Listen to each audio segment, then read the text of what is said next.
Welcome back to another technical deep dive here in the debug zone. Today we're tackling a big question and breaking it down with insights from other users.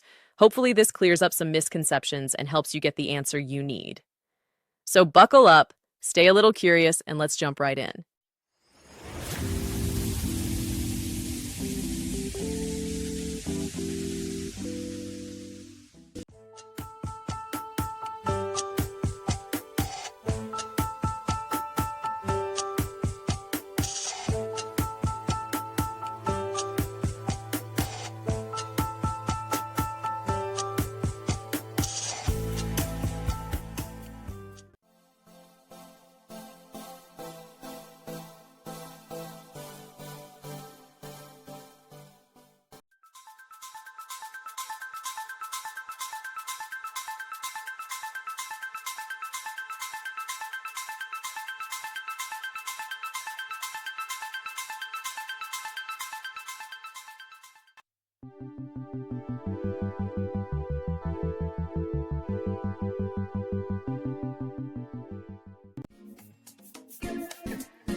And that's a wrap.